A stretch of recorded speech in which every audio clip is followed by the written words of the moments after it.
Durante la colonia, la ciudad de La Serena vivía un clima de gran temor, producido tanto por los ataques de indígenas como por los ataques de piratas que durante años asediaron la región. Esta fue la razón por la que en su trama urbana solo alcanzaron solidez y prosperidad las iglesias que se construyeron durante aquella época. Pero esto en un momento cambió.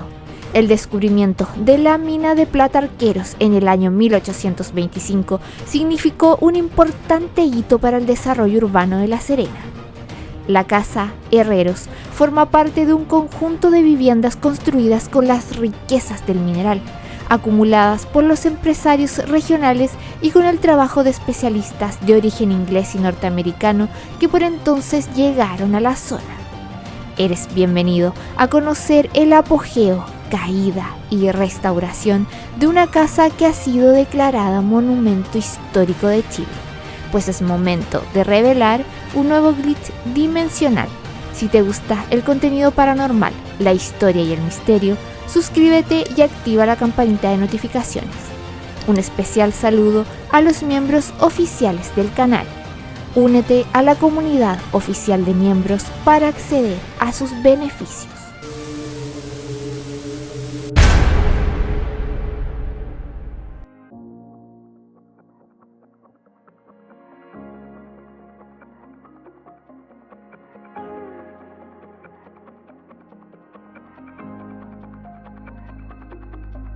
Me llamo Natalia Jorquera Silva, nunca hice el segundo apellido.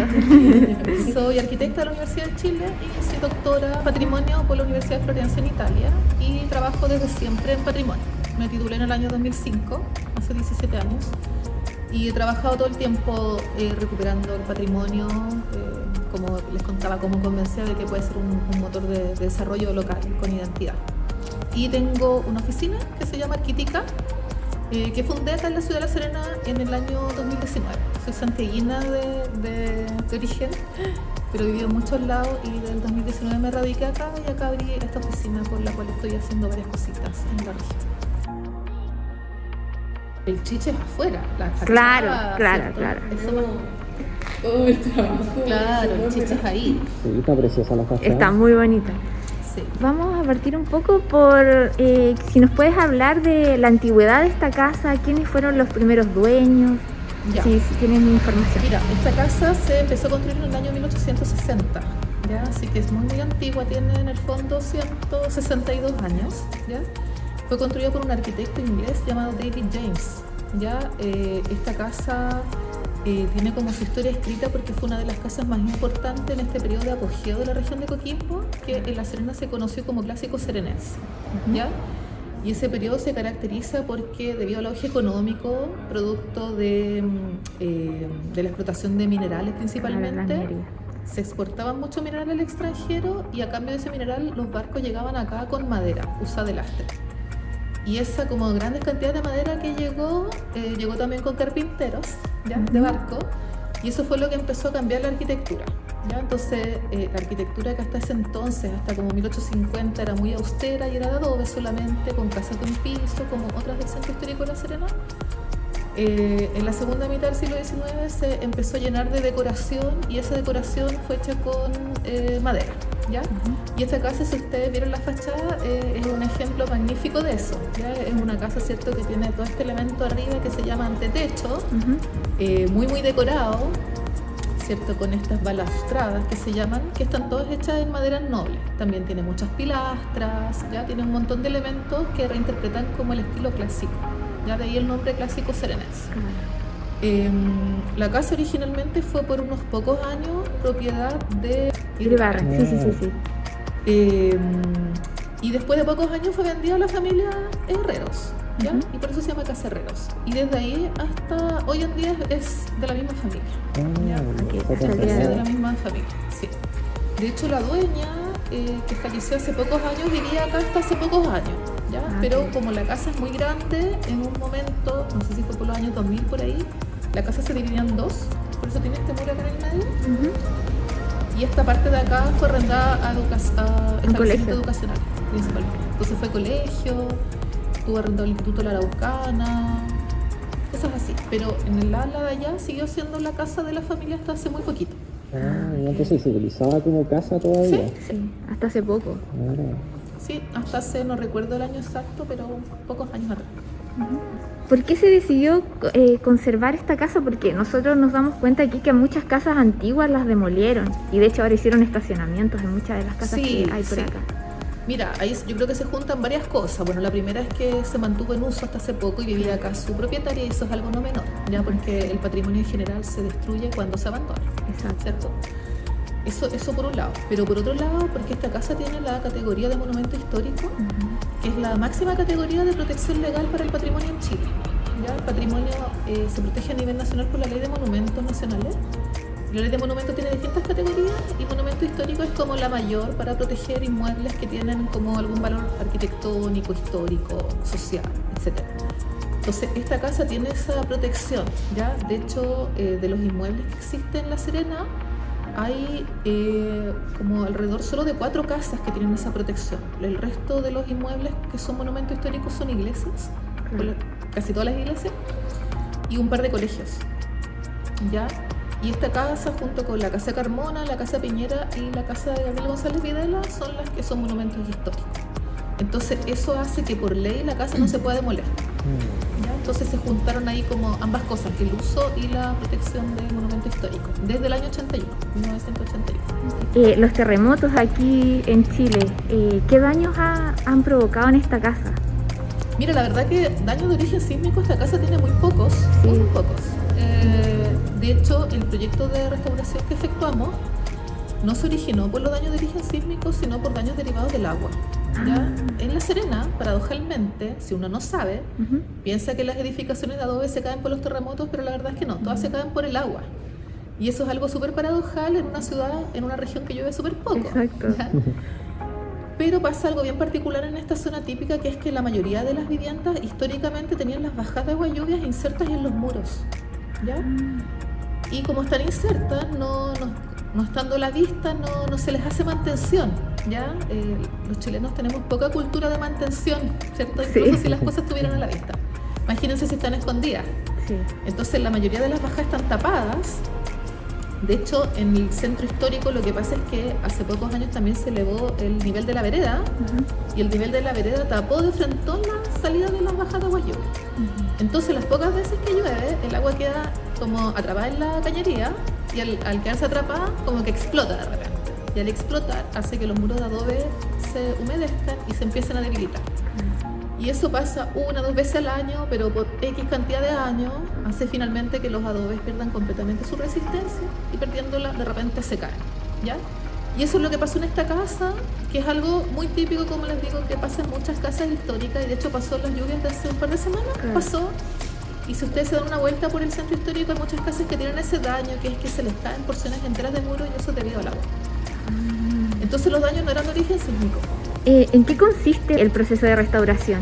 La restauración, cuando se basa en un buen diagnóstico, que es entender como la causa que origina los problemas, siempre va a ser exitosa, por así decirlo, ¿ya? No es exitosa cuando no se sabe lo que se está haciendo y simplemente se maquilla, que es algo que en Chile se hace mucho. Entonces, como acá teníamos claro el diagnóstico que el problema era el agua, partimos en realidad por hacer todo el sistema de evacuación de agua lluvia de nuevo. Ya se pusieron una nueva canal, nueva baja de agua lluvia. Ya las anteriores, algunas ya ni existían, o como eran metálicas antes, estaban completamente corroídas, ya ahora son de PVC. Eso primero. Y una vez entonces que se atacó el origen del problema, las otras cosas que se hicieron fue volver a rehacer los muros de adobe que se habían caído con adobes, y después una serie de labores de terminación, que era volver a hacer los revestimientos que se hicieron como eran originalmente, con tierra y con cal, y restaurar los elementos ornamentales, los cuales se conservaron en un 90%, yo diría. ¿Ya? O sea, solamente se cambiaron las piezas que tenían pudrición o xilófago, termitas, o coletas. Eso básicamente. ¿Cuánto tiempo les ha tomado restaurar? Mira, la obra de restauración duró casi 1 año, como 10 meses aproximadamente, pero el proceso total es bastante largo, como 2 años y medio, ya, porque hay que considerar que cuando yo me acerqué a la familia para ofrecerle restauración, eso fue en el año 2019, primero hubo que ganar confianzas ahí, que eso es algo como importante para partir con el proceso, que siendo largo, no muchas familias se quieren embarcar en el proceso, ¿ya? Entonces primero hubo ese como periodo, después hice un proyecto, después lo presenté al Consejo de Monumentos, porque siendo monumento histórico requiere la aprobación del Consejo de Monumentos. Me dieron la aprobación, después presenté el proyecto al Ministerio de Vivienda, que también hay que presentarlo, porque acá también es una zona de conservación histórica y eso está bajo jurisdicción del mismo. Después a la municipalidad, después postulé a un fondo, que es el Fondo del Patrimonio, para lo cual nos conseguimos la mitad del financiamiento. Después la familia puso la otra mitad y después empezaron las obras. Y las obras duraron 10 meses. Pero el proceso total yo diría que es como 2 años y medio, ¿no? Como o sea que todo fue en el fondo iniciativa de ustedes, sí, independiente, mía, tuya, sí. Genial. Mira, con nombre y apellido. Genial. Después yo cuando me ganaron las cosas, ahí me asocio con más personas y en este caso yo tengo una oficina que se llama Arquitica, de arquitectura. Tica significa adobe en quechua y arte de arquitectura, donde tengo a mis colaboradores que me ayudan en los dibujos, los planos, qué sé yo. Y después cuando empezamos la obra me asocié con la constructora Siloscopio, que es una constructora especializada en restauración, y ellos a su vez subcontratan especialistas y restauradores y ahí somos un equipo muy grande, pero la iniciativa como del día 1 es mía, como de yo ver que existía la posibilidad de restaurarlo, conseguirme el teléfono de los propietarios, llamarlo y empezar todo este proceso que les conté de hacer el proyecto, de pedir el permiso. Un proceso bastante largo, sí, por lo que veo. Sí. ¿Y tienes pensado hacer esto mismo de esta casa en otras casas de La Serena? Sí, mira, a ver, yo trabajo todo el tiempo haciendo esto, ¿ya? Entonces siempre estoy con varios proyectos a la vez. De hecho, ahora yo estoy ayudando al Teatro Centenario, acá en la Plaza de Armas, que también se va a habilitar, esperemos en los próximos meses para volver a hacer teatro, y yo estoy haciendo también el proyecto. De hecho, lo tengo que entregar hoy día. Eso lo encuentro demasiado genial. De hecho, después de que termine la con ustedes, tengo que hacer el ingreso al Consejo de Monumentos, así como paso 1, después paso 2 a la municipalidad, y así sucesivamente. Entonces hago eso todo el rato, varias iglesias. Ahora estoy, por ejemplo, con la iglesia Sotaquino Valle, terminé hace poco un proyecto, bueno, en Antofagasta. Tengo varios proyectos siempre en curso porque, como les contaba, como los procesos son muy largos, uno tiene que estar con muchos proyectos a la vez. Claro. En que sea muy largo significa que también yo recibo ingresos cuando se van terminando las cosas. Claro, por lo tanto, siempre tengo muchas cosas a la vez, como unas iniciando, otras terminando, otras entre medio. Pero acá, en la zona típica en específico, estamos empezando un proyecto chiquitito para una vivienda más austera, pero igual acá en la zona típica, ubicada como en la parte de atrás de la Recoba, aprox. ¿Ya? En esa zona.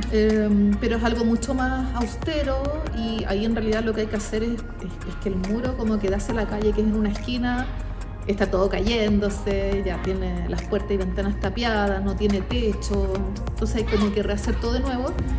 Y en ese rehacer vamos a aprovechar de mejorar como la habitabilidad de la casa, que va a ser un local comercial. Okay. ¿Ya? Eso es la zona típica y lo que les contaba del Teatro Centenario. Sí, qué importante eso, el teatro, o sea, que se pueda habilitar nuevamente un lugar tan importante para La Serena. Qué bueno.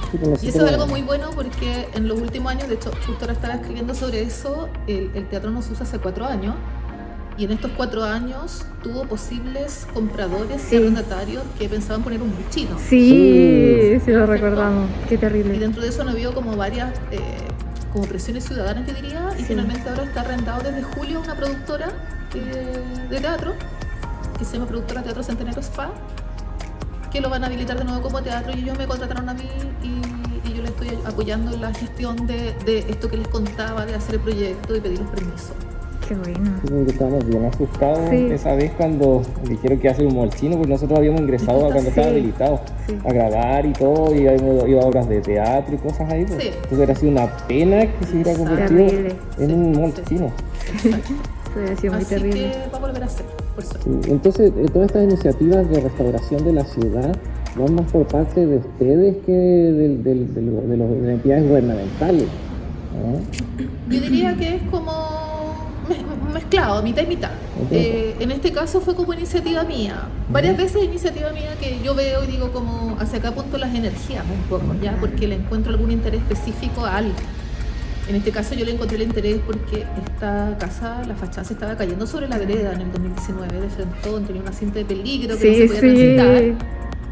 Y yo dije, esto es impresentable, estamos cerca de la Plaza de Armas, como impresentable que está así, y después averigué que era un monumento histórico, entonces lo encontré más impresentable aún. Exacto. Como la desidia, ¿cierto? De que también de las instituciones un poco, ¿no? Sí. Entonces ahí fue como iniciativa mía. Pero en otros casos son iniciativas estatales que por lo general se llevan a cabo a través de licitaciones. Claro. Y en las licitaciones uno participa y se las gana o no se las gana, ¿ya? Entonces, los otros proyectos que yo les contaba, como la iglesia Sotaquí, bueno, y varios otros que estoy, son iniciativas que yo he participado en las licitaciones y me las he adjudicado. Y un porcentaje muy menor, muy chiquitito, es el del privado, que llega a uno porque alguien lo recomendó, que este es el caso del Teatro Centenario. Ok. Esa fue una buena suerte, que ellos acá en La Serena preguntaron si conocían a alguien que hiciera estas cosas y les dieron miedo. Ok. Pero eso sucede un 10% de las veces. Okay, sí. ¿Aquí el proyecto ya está terminado ya? Mira, habría el interés de también hacer, remozar un poco más superficialmente estos patios y la oficina. Yo también remocé la oficina donde yo estoy, pero siempre está el tema del financiamiento, porque en la sola fachada se gastó mucho dinero. Sí. ¿Ya? Porque obviamente conservar las técnicas originales, todos los elementos ornamentales, es un trabajo artesanal, súper lento, que requiere muchas personas, por lo tanto es muy caro. No estamos hablando de materiales que uno diga, los compro en el home center rápido, claro, los monto y los monta cualquier maestro y listo, ¿ya? Es todo lo contrario, es un universo donde nada es estándar, donde les decía como hay mucha manualidad, por lo tanto es lento y por lo tanto es caro. Entonces, como la principal piedra de tope para seguir es el financiamiento. Sí, nosotros hemos visto la fachada desde mucho antes, desde cuando estaba destruida, y ahora está impecable. Sí, les quedó preciosa. Entonces ha sido un trabajo artesanal muy bueno. A ver, como más que nada de parte de mis colegas, porque yo igual hice estaba en jornada part-time y la experiencia en sí de trabajar la manualidad in situ es bastante compleja, porque puede haber, por ejemplo, lo que podemos visualizar son molduras corridas de madera. Eso, al tener su antigüedad, es mucho más delicado. No se puede tener, como decía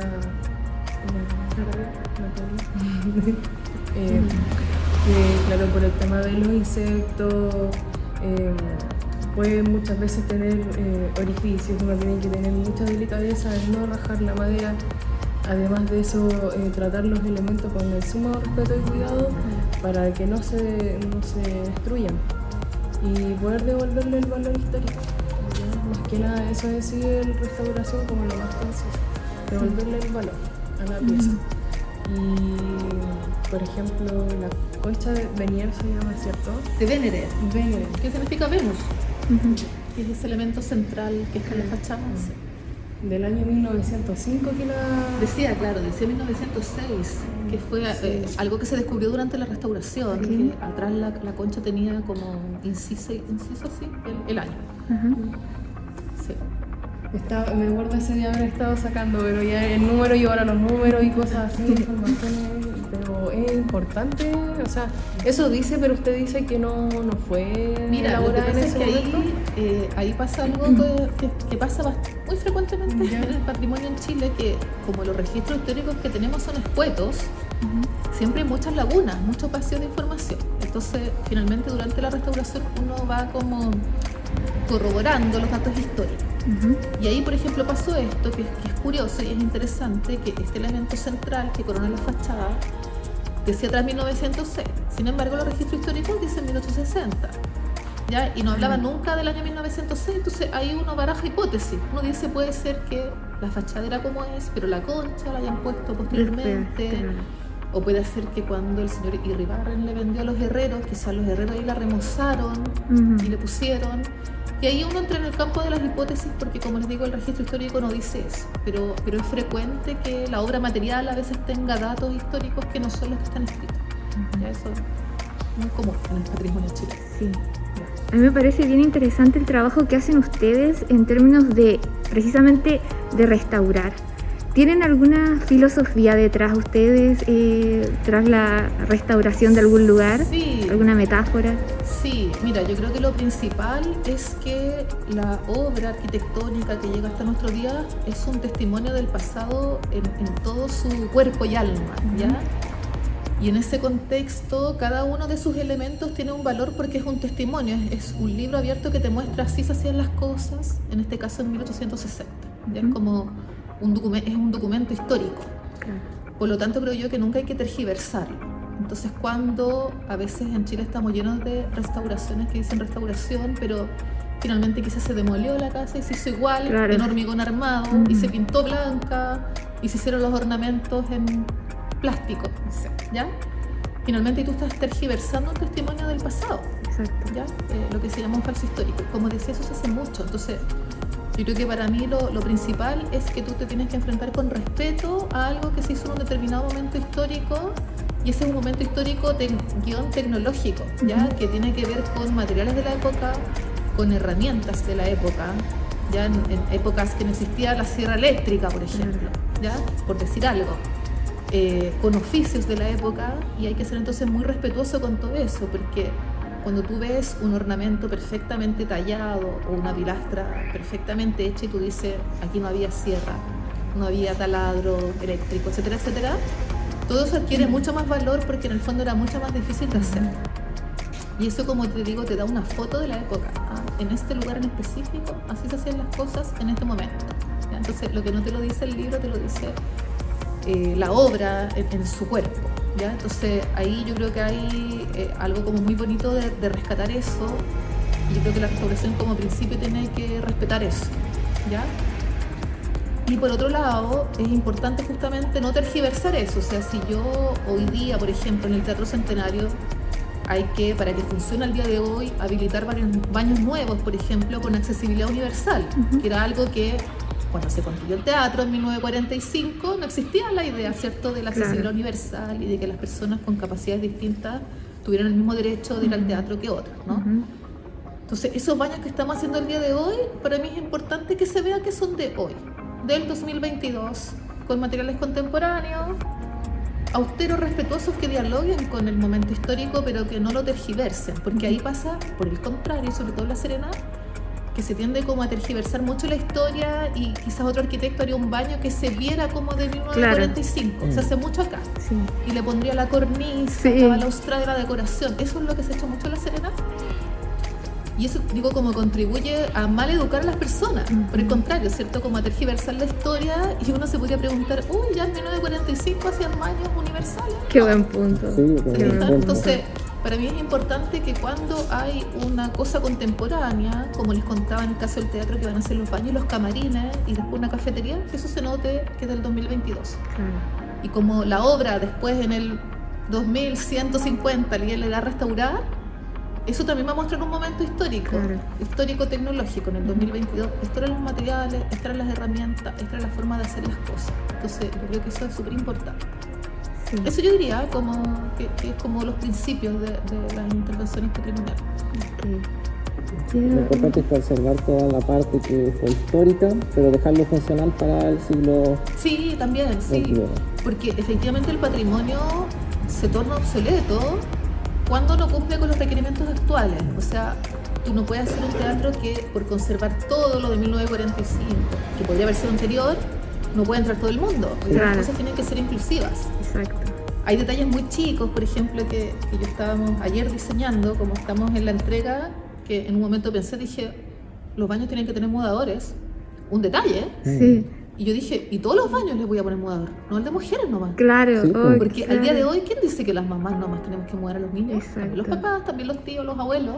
Entonces, como que me di eso, como que intento en los proyectos darme esos pequeños lujos. ¿Se entienden? Como todo va con mudador, y eso es el día de hoy. Es la inclusividad, como la paridad de género. Como que siento que con esos pequeños detalles uno va cambiando los paradigmas. El momento histórico es ese. Voy a luchar por eso. También por el tema de la inclusión. ¿Cierto? De todas maneras. Es algo que, por ejemplo, si un papá, porque se ve, es algo que se ve. Sí. Y en ningún baño de ninguna ciudad va a encontrar. Yo nunca he eso, visto así que en ninguna parte. O sea, Yo no sé. ayer lo puse en todo, lo especifiqué y mañana que tengo una reunión con el mandante se lo voy como a exigir, como yo lo Claro. especifiqué y todo y tiene que ir, va con estos tiempos. A mi esposo le ha pasado 1000 veces que él salía con mi hijo cuando era más chico y se hacía, Sí. no tenía donde cambiarlo porque es Exacto. hombre, entonces ¿por qué? ¿Te fijas? Y la inclusividad tiene que ver con todo, o sea, bueno, ahí hay cosas normativas, pero yo, por ejemplo, como con el tema de los baños en general, me gusta hacer baño para todos y todas, como amplios para todos, para que quepa alguien en silla de ruedas, Claro. pero el abuelito con el bastón, la mamá con coche, los jóvenes con una mochila grande, Sí. no sé, como son pequeños gestos que van haciendo que la arquitectura sea más inclusiva. Entonces, y eso es de estos tiempos, no Qué lo podemos pedir importante. para 1860, No. pero en estos tiempos sí. Entonces, volviendo al tema del patrimonio, el patrimonio se mantiene vigente en la medida que se use y el uso pasa por estas pequeñas adecuaciones que hacen que los inmuebles se mantengan vigentes y no obsoletos. Me imagino que como arquitecta debes tener algún sueño como de restaurar, no sé, una pirámide maya, no sé, algo así. ¿Tienes como algún sueño así? Como de... Mira, no tengo un sueño como de un edificio en específico. Ujú. Tengo siempre el sueño como global, un poco a nivel nacional, de, yo diría, como de aportar al desarrollo local a través de la recuperación del patrimonio. Ujú.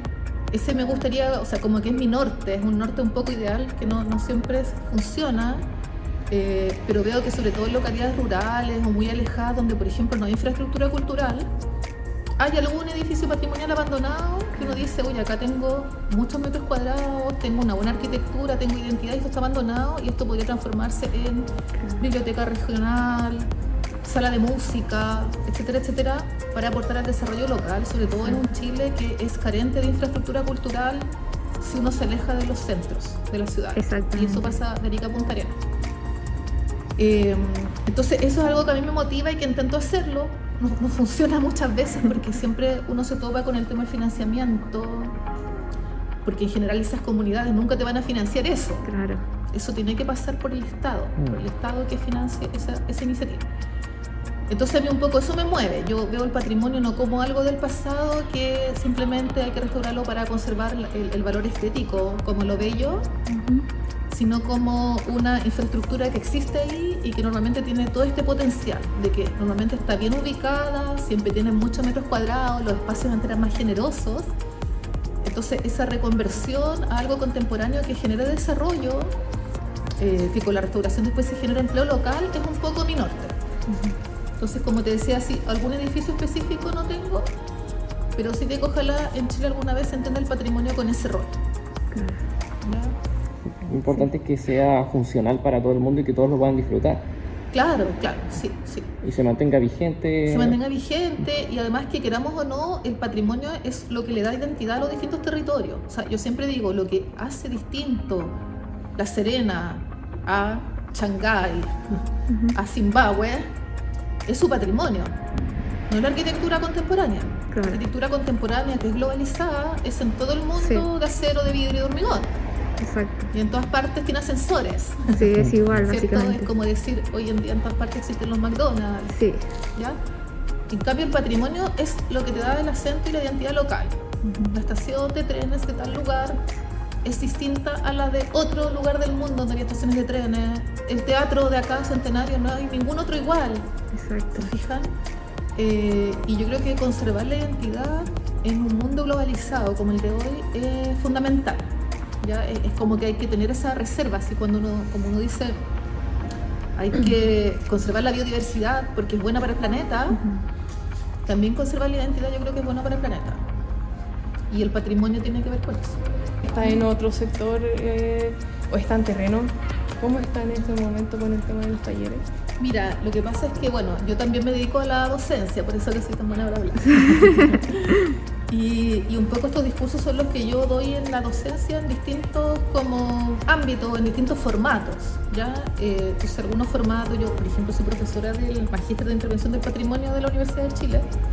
Ahora de hecho voy a hacer taller ahí, empiezo la próxima semana. Hago clases en la Universidad de La Serena y a veces hago talleres también.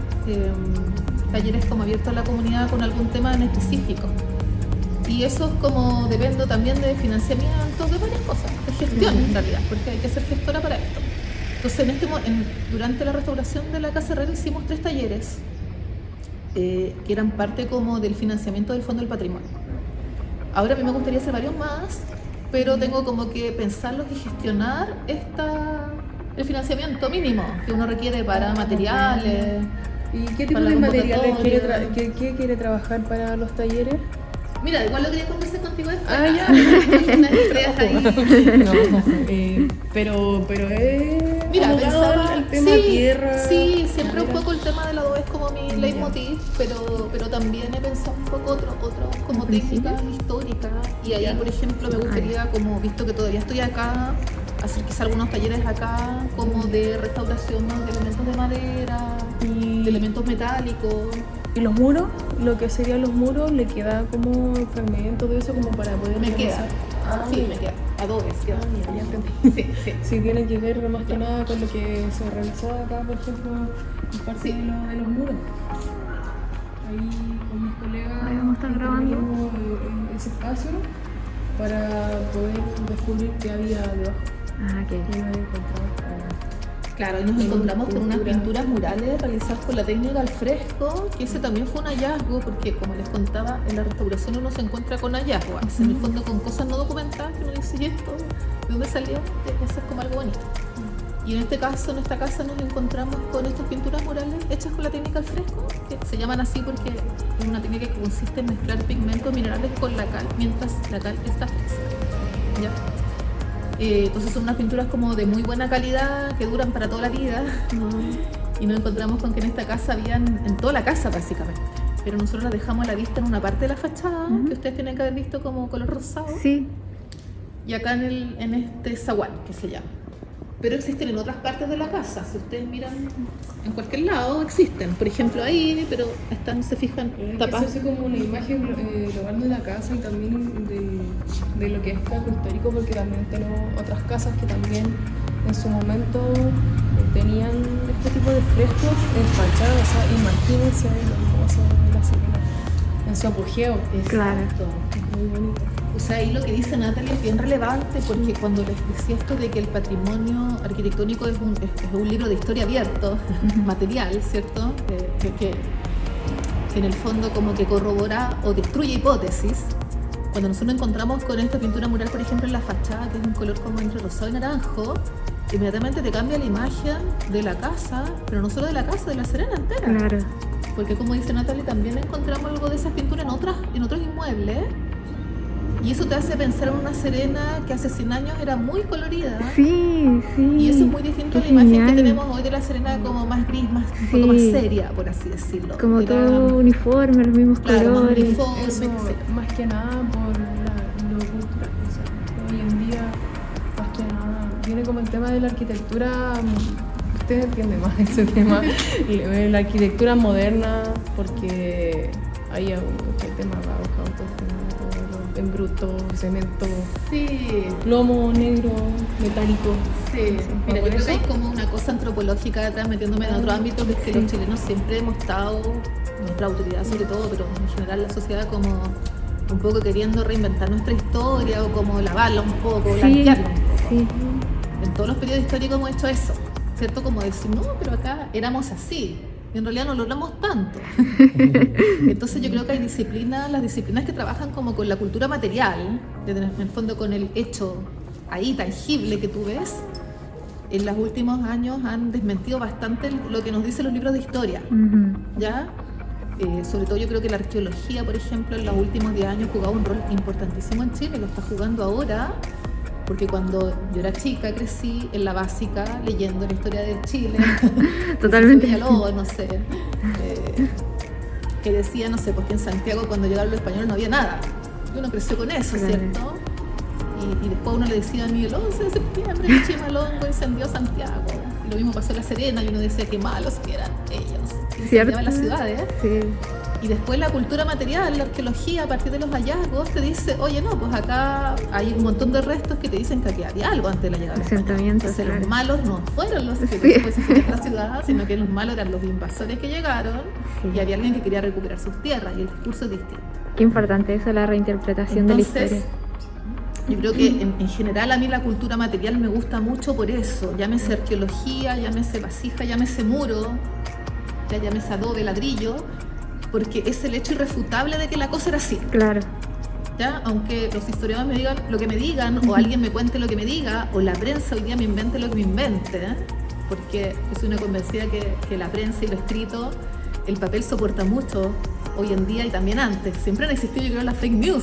Sí. Entonces, ante un cronista, me van a matar algunos, pero un cronista quizás veía un hecho, pero escribía otro. Sí. Y después los historiadores citaban a ese cronista y así sucesivamente.